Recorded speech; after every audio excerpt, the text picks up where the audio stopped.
Assalamualaikum warahmatullahi wabarakatuh. Saya lanjutkan bab yang kedua tentang kemagnetan. Kemarin sudah sedikit dibahas tentang contoh-contoh aplikasi magnet dalam kehidupan sehari-hari. Nah, untuk video yang ini saya akan membahas tentang teori dari kemagnetan. Bagian yang pertama. Nah, di bab yang sebelumnya kita sudah membahas tentang listrik statis.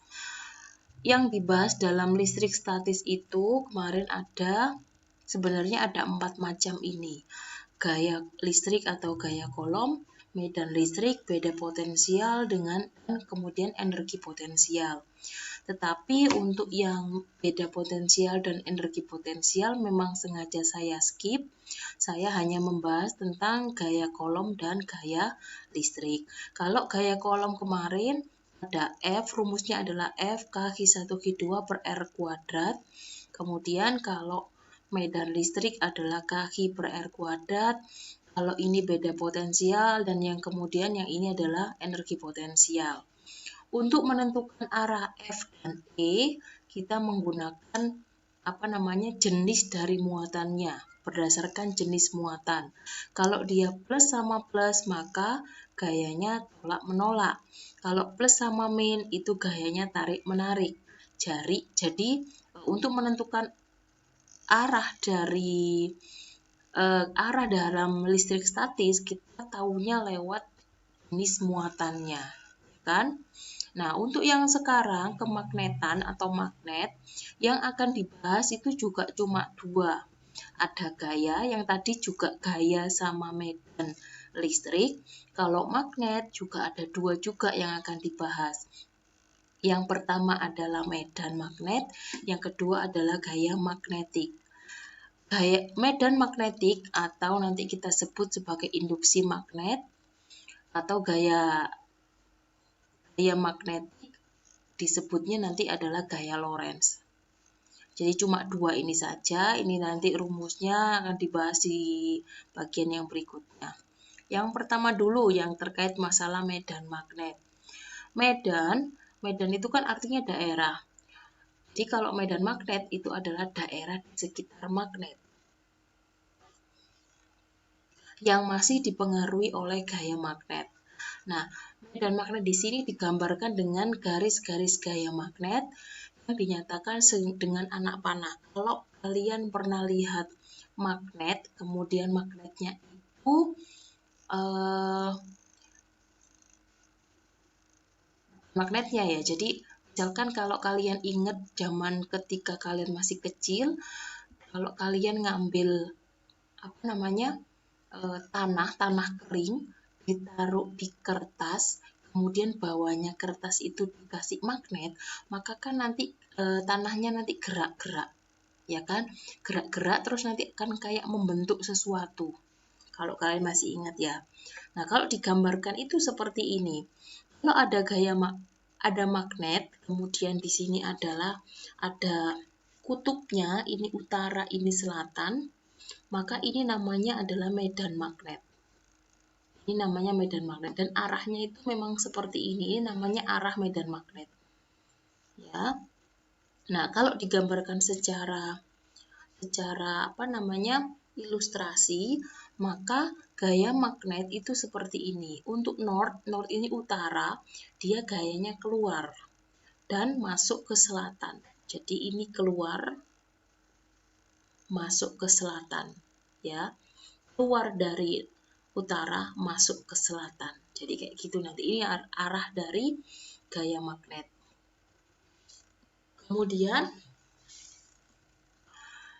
medan magnet yang akan dibahas di sini ada 4 macam. Terutama pada arus listrik. Jadi nanti medan magnet pada kawat berarus, kawat lurus, ada dalam kawat melingkar, kemudian solenoida, kemudian yang terakhir adalah toroida. Jadi medan magnet pada kawat atau medan magnet di sekitar arus listrik yang akan kita bahas ada 4 macam ini. Yang pertama dulu, medan magnet pada kawat lurus. Nah, ini kawatnya. Jadi ada kawat dialiri arus, arusnya ke atas. Ini I simbolnya arus. Kemudian di dekat kawat ini ada sebuah titik P, jaraknya adalah A. Nah, medan magnet pada kawat lurus dirumuskan sebagai seperti ini. B itu adalah simbol dari medan magnet, mu 0 itu adalah ketetapan, I adalah arus, kemudian A itu adalah jaraknya. Selain mempunyai besar, medan magnet pada kawat lurus itu juga mempunyai arah. Nah, ini arahnya.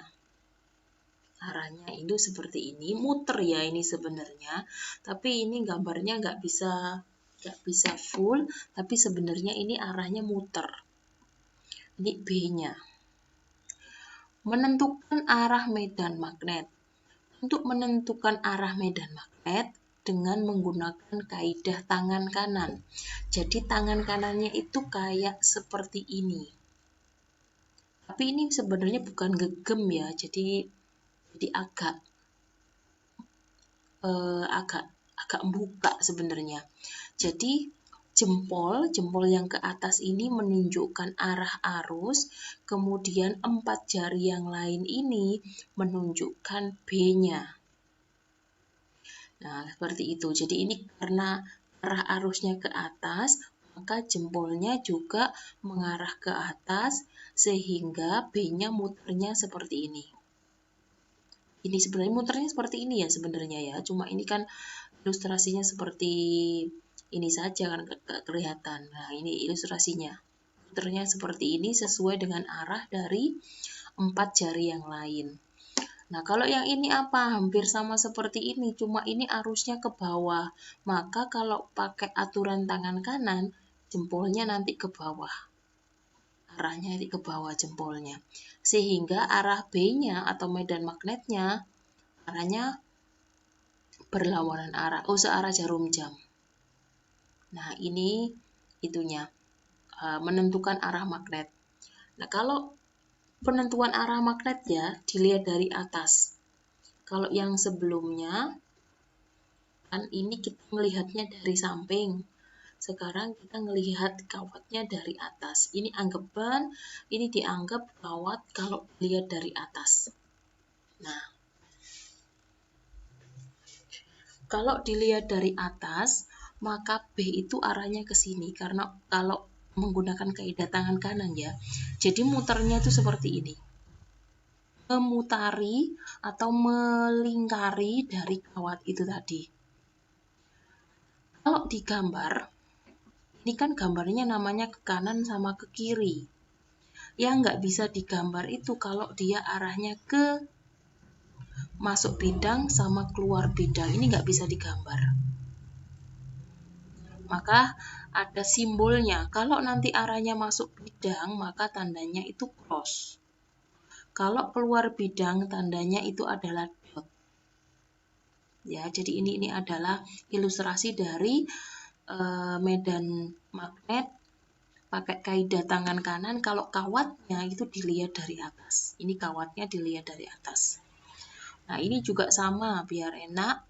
Saya tambahi sedikit. Kalau ini arusnya ke atas, maka B-nya itu adalah seperti ini melingkarnya. Kalau ini arusnya ke bawah, maka melingkarnya seperti ini. Jempolnya nanti ke bawah ini. Contoh yang pertama, tentukan besar dan arah medan magnet pada titik P. Ini arusnya, arahnya ke atas, ada sebuah titik P, jaraknya adalah 2 cm. Di sini kan ngomongnya besar dan arah. Kalau besar otomatis caranya dengan menggunakan rumus. Kalau arah berarti caranya dengan menggunakan kaidah tangan kanan. Nah, diketahui arusnya 6, kemudian jaraknya 2 cm harus dirubah dalam meter. Kemudian masuk ke rumusnya, nyari besar ya, jadi masuk ke rumus. mu 0 nilainya tadi 2pi kali 10 pangkat min 7, I-nya 6, kemudian 2pi-nya tetap, A-nya adalah 2 kali 10 pangkat min 2. 4pi dikali 6 sama dengan 24pi. 2pi dikali 2 sama dengan 4pi. Pi-nya boleh dicoret, tinggal 24 dibagi 4 sama dengan 6. 10 pangkat min 7 sama 10 pangkat min 2 jadi 10 pangkat min 5. Satuannya adalah Tesla. Ini besarnya. Tentukan besar dan arah. Nah, ini besarnya sudah ketemu yaitu 6 kali 10 pangkat min 5. Sekarang menentukan arahnya. Arahnya bagaimana? Nah, kalau di sini dengan menggunakan kaidah tangan kanan, maka kalau titiknya ada di sebelah sini tadi ya, kan titiknya sebelah sini. Maka kalau saya balik lagi ke sini, ada di sini kan?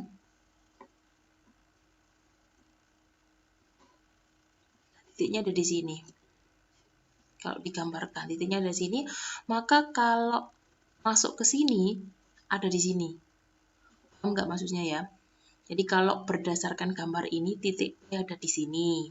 Tapi kalau berdasarkan gambar yang ini yang dilihat dari atas, titiknya kan di sini, di sebelah kiri dari kawat.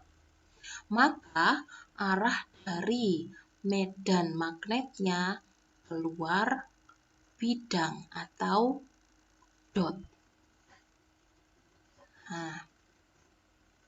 Nah, ini keluar bidang.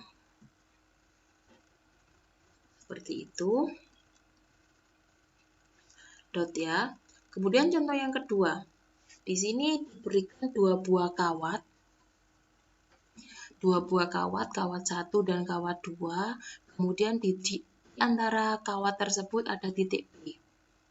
Nah, yang jaraknya itu adalah 2 cm dari kawat 1 dan 3 cm dari kawat 2. Hampir sama seperti listrik kemarin.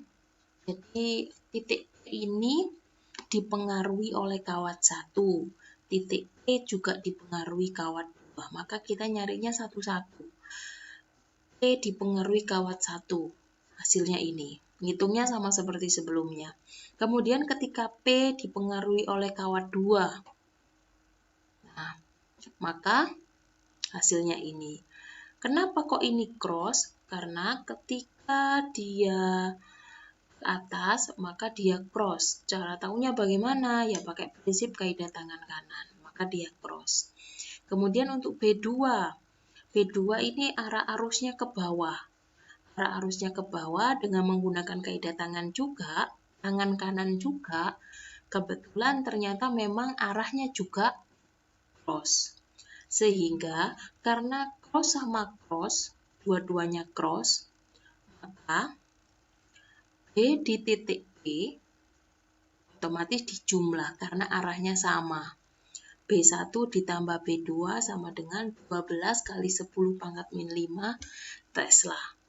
Terus kemudian arahnya kemana? Arahnya juga sama, arahnya harus cross karena dua-duanya cross.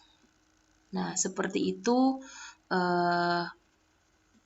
materi dari induksi magnet atau medan magnet. Akan dilanjutkan pada pembahasan setelahnya. Terima kasih. Assalamualaikum warahmatullahi wabarakatuh.